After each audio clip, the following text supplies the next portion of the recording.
Hello, everyone, and welcome to another one of our Avatar Bible studies. Today we are in episode 2 of book 1. The Avatar returns, and this will be a very interesting study with a lot to cover, so let's spare no more time and get right into it. Romans chapter 1, verses 3 through 4 will set the tone for what we'll be discussing today as far as the concept of the avatar and hopefully early on being able to distinguish the Hindu terms from the Christian parallels that we're trying to illustrate here. And noting that point as well, there is in fact a difference, and I hope that that is made clear. But if you want clarification or have further questions, remember they're always welcome below. In the book of Romans chapter 1 and verses 3 through 4, Paul the Apostle is noting the following about Jesus Christ as far as his nature in relation to being God and also relating to God. Concerning his Son, Jesus Christ our Lord, who is born of the seed of David according to the flesh, so noting a body, he was born, and he had a family lineage, and declared to be the Son of God with power according to the Spirit of holiness by the resurrection from the dead. So noting Jesus' resurrection confirmed he was deity, but as we saw him, he was full humanity. When Jesus came to this world, he did so through what is called the Incarnation. Now, incarnation, people might think of reincarnation, to do that again, but to incarnate literally means to take on flesh. And if you are entering a body, that would include that sort of thing. And in the Hindu religion, this is what they call being an avatar, when God takes on flesh. So when the Hindu god Vishnu, for example, took many forms, we have records of 10, and Hindu commentators would note there are many others. They would say that when he took on these forms, be it a fish, be it a cow, be it a human, be it any combination or variation in between, he was Vishnu, but he looked like a human being or a fish, or just note that point.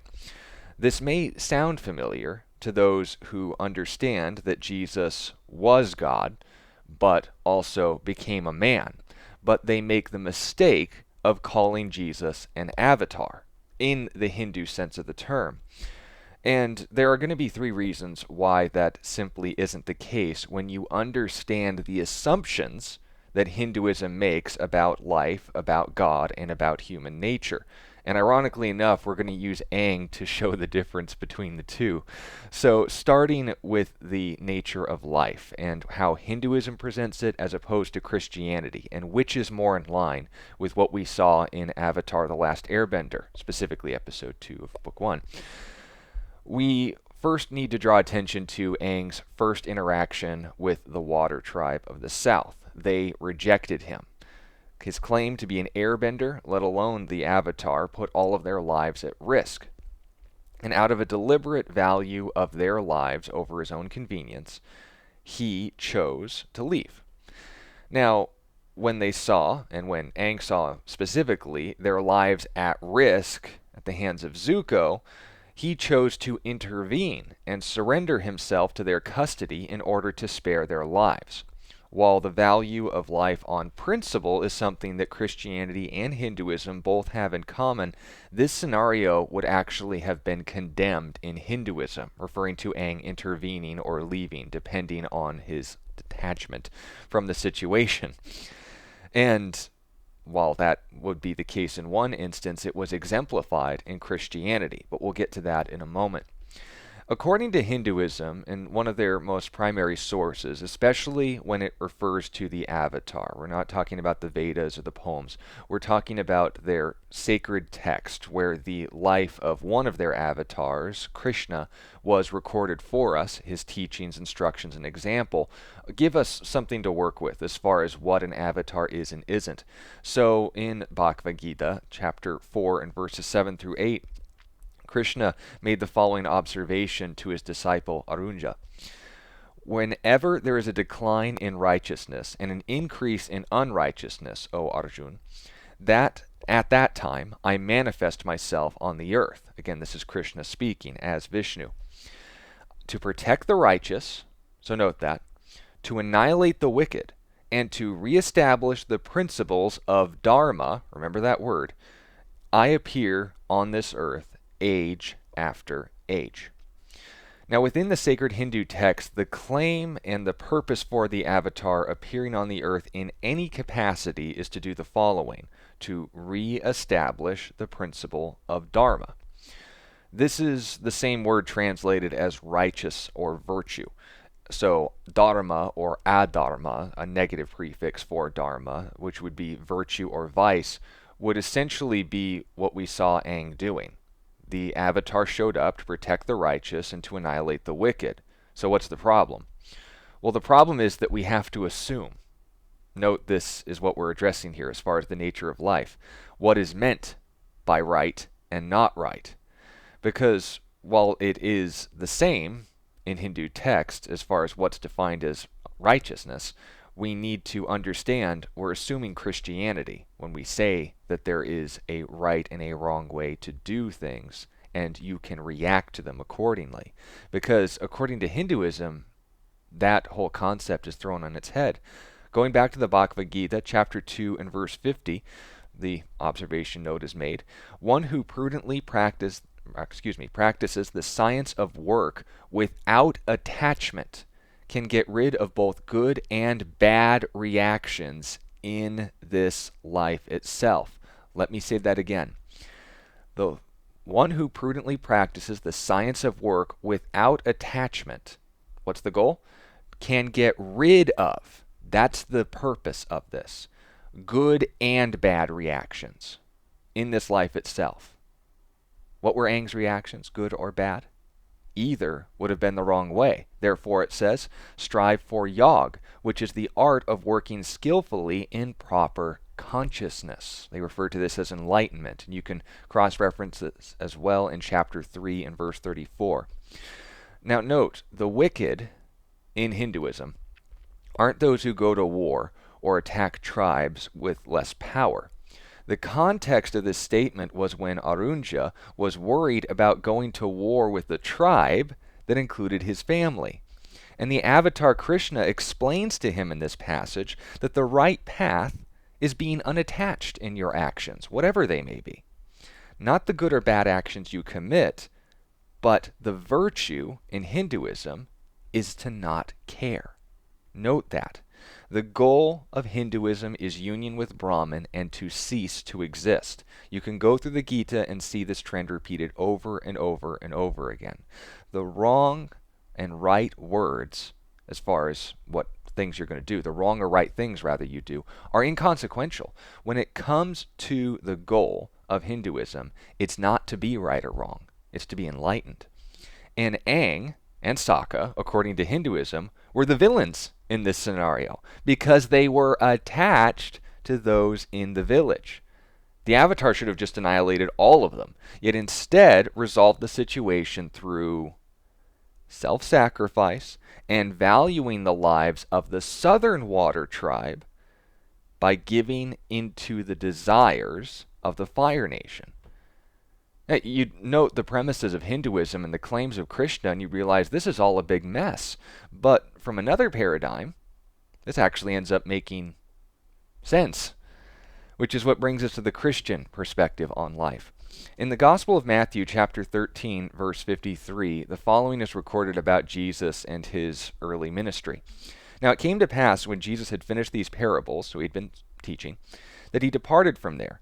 When he had come to his own country, he taught them in their synagogue, so that they were astonished and said, where did this man get this wisdom and these mighty works? Is this not the carpenter's son? Is not his mother called Mary, and his brothers James, Joseph, Simon, and Judas, and his sisters? Are they not all with us? Where then did this man get these things? So they were offended at him. But Jesus said to them, a prophet is not without honor except in his own country and in his own house. Now, he did not do many mighty works there, notice this, because of their unbelief.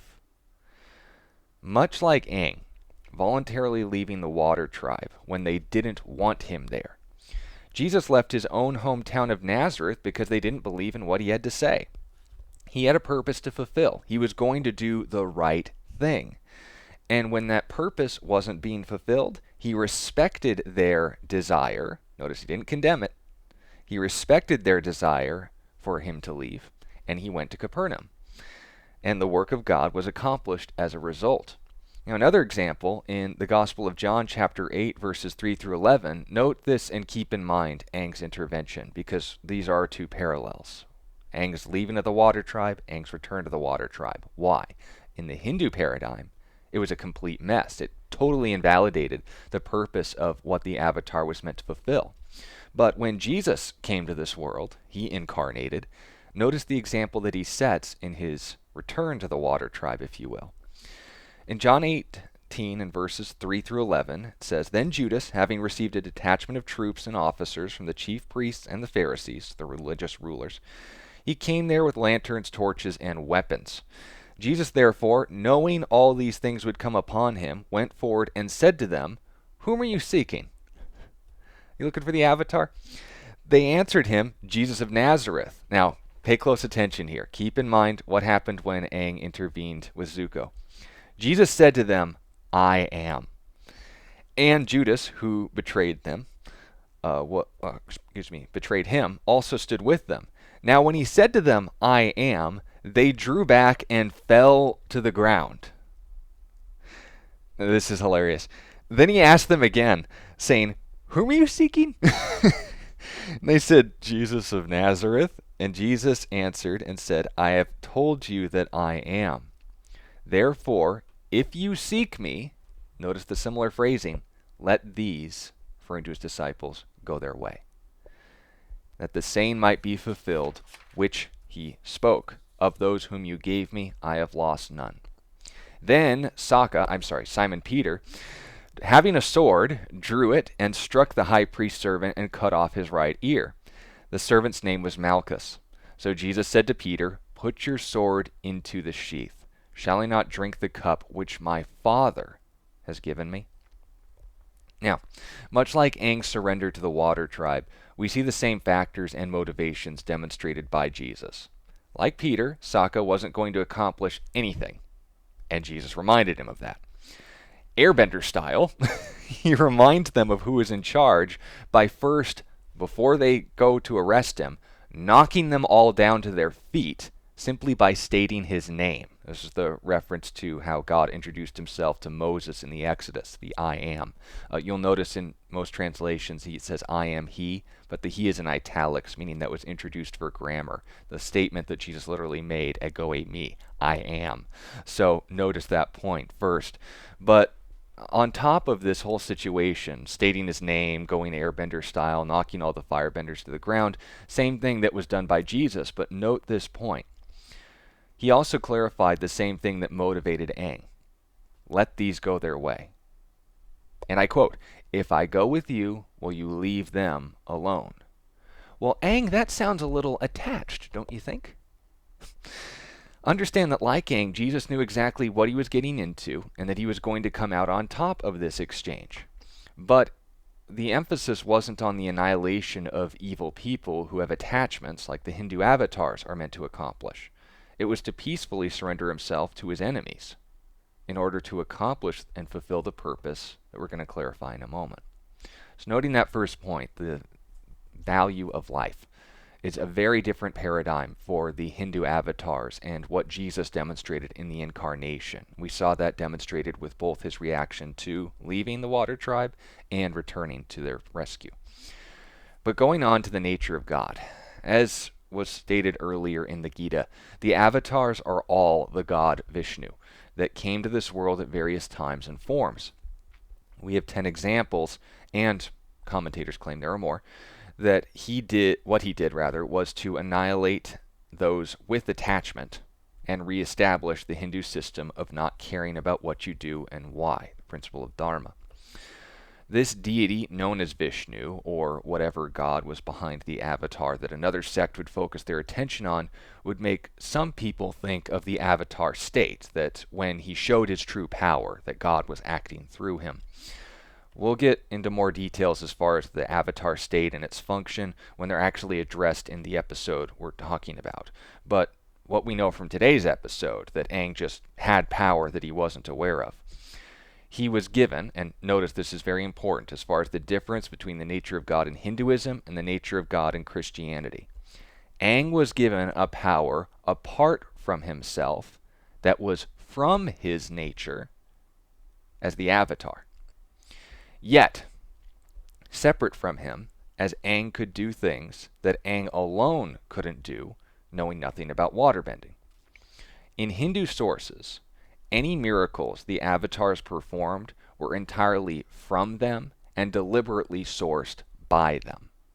Make sure that you understand that, because it's going to be different with Jesus. According to the Bhagavad Gita, one of Krishna's most notable miracles, in chapter 11 and verse 9, you can read onward to see how it's described. I'll summarize. But it says, Sanjay said, O king, having spoken thus, the Supreme Lord of Yag, Sri Krishna displayed his divine and opulent form to Arjuna. The description is noting that Krishna had many faces, smells, and obviously light. Krishna was fully aware of this action and many others, and the majority of which were obvious copies from the Christian Gospels, including this one, the Transfiguration, if you want to call it that, given that these weren't in the Hindu tradition until 200 years after Jesus' life, which would be 150 years after the Apostle Thomas, one of Jesus' 12 apostles, had already traveled to India and explained what he had seen firsthand Jesus do. It's not hard to put the pieces together and realize, oh, well, why don't we just say Krishna did those things, and we'll see if we can counter this growing religious sect. But here's the point.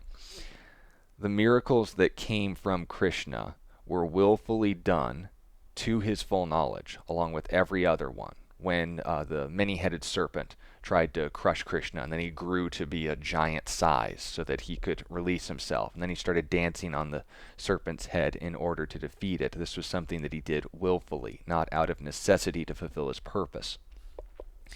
But Jesus, on the other hand, didn't just put on a body for the experience. He adopted human nature. Now note the difference, because when the Hindu gods became avatars, and most notably Krishna, he was fully Vishnu. Krishna was basically just a mask for that.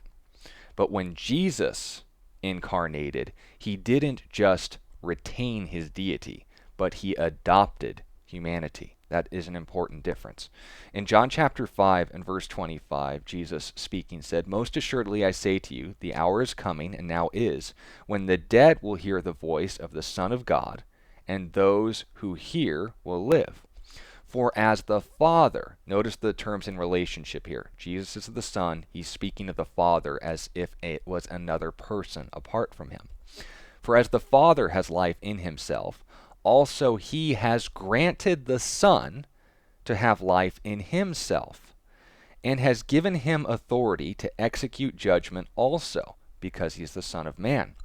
Do not marvel at this, for the hour is coming in which all who are in the graves will hear his voice, the Son of Man's voice, and come forth. Those who have done good to the resurrection of life, those who have done evil to the resurrection of condemnation. I can of myself do nothing. As I hear, I judge. Judge who? This is referring to the resurrection, the living and the dead. And my judgment is righteous, because I do not seek my own will, but the Father of who sent me. Jesus makes a distinction between himself and the Father. He clarifies that he is not only capable of doing the sort of things only God can do, resurrect and judge the dead, but he has been given that authority from his Father. Why? Wasn't he always God? Yes, but as a man, he had to be given that right. And notice this. Aang shared the nature of the avatars of the past, Roku and others, but their power was given to him apart from himself.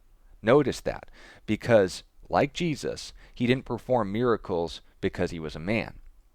But he was given authority by the Father to do the sort of things only God could do because he was God. Now notice the two natures that are at work here. And I know this is difficult to keep track of. Imagine that, an infinite being bigger than us. But here's the point. We saw this illustrated with Aang, and let me take you through this piece by piece. They share what they are, God, despite being different whos, the Father and the Son. As our introductory passage noted, Jesus' power, his resurrection from the dead, what declared him to be God to this world, was given to him through the Spirit. This is why we call it the Trinity. Not because they're three separate gods like Brahman and Vishnu and Shiva, but one of them, understand that, one of them became not just human, but adopted human nature. The avatars simply looked human for the experience, but Jesus adopted human nature apart from the Father and the Spirit, while still sharing the one essence that they all have as God. In John chapter 1, verses 1 through 3, it says, "In the beginning was the Word was with God, and the Word was God. He was in the beginning with God. All things were made through him, and without him nothing was made that was made." So this Word is distinct from and yet one with God. He is given credit for the sort of thing only God can do, meaning that he's given credit as the creator. And in the same chapter, in verse 14, John 1:14, says, "And the Word," remember that Word that was God, that was in the beginning with God, that pre-existed with God from eternity, that created the universe. Notice this. It says the Word became flesh, the Incarnation, and dwelt among us. And we beheld his glory, as the glory of the only begotten of the Father, full of grace and truth. Which is ultimately what brings us to our final point, the nature of mankind. We clarified the nature of God. When the avatars came to this world, they were the god Vishnu, in the sense of Krishna. But on the other hand, when Jesus came to this world, we saw God the Son. We could recognize the nature of God the Father. That's why he said, "He who has seen me has seen the Father." We'll get to that in a moment. But notice the clarification that needs to be made. The Hindu avatars were God that looked like men. When Jesus incarnated, he adopted human nature and became the God-man. Not an avatar that was just showing off divine power for its own sake so that he could annihilate people that care and encourage those who don't. It was because of something far more important. This wasn't the establishment of a law, but the establishment of a relationship, and this is the nature of mankind. But before we get into that, let's first clarify the Hindu reference. When the avatars of Hinduism came to this world, it was something that took place over and over again throughout history in order to establish Dharma and Adharma, meaning to annihilate people who have attachment and teach people how not to care. When Jesus incarnated, it was at one point in history in order to establish a relationship. So understand the illustration. When we saw Aang, we didn't see Roku, Kyoshi, Kiruk, or Wan. We saw a child who, and I quote, "airbending skills were great, but he still had a lot to learn before he could save anybody." If you said the same for Roku, Kyoshi, Kiruk, or Wan, you would say the opposite. They were fully capable of saving more than just themselves. But if on the other hand, when you saw Aang, Roku, Kyoshi, Kiruk, or Wan, you saw the avatar. Understand the two nature concept there. When we saw Jesus, we saw a man no different than the average person living in Israel at the time. He grew, he learned, he developed. He had the full human experience by nature as much as function. We read in Luke 2:52, "And Jesus increased in wisdom and stature and in favor with God and man." Yet when we saw Jesus, we saw God. Jesus isn't the Father or the Spirit. Yet they share the same essence together as God. John 14, verse 8. Philip said to him, "Lord, show us the Father, and it is sufficient for us." Jesus said to him, "Have I been with you so long, and yet you have not known me, Philip? He who has seen me has seen the Father. How can you say, 'Show us the Father'? Do you not believe that I am in the Father, and the Father in me? The words that I speak to you, I do not speak on my own authority, but the Father who dwells in me," notice the distinction, "does the works." So with God's perfect nature, he lived the perfect life. He came to this world so that you could know him. And, taking initiative, he first chose to know us.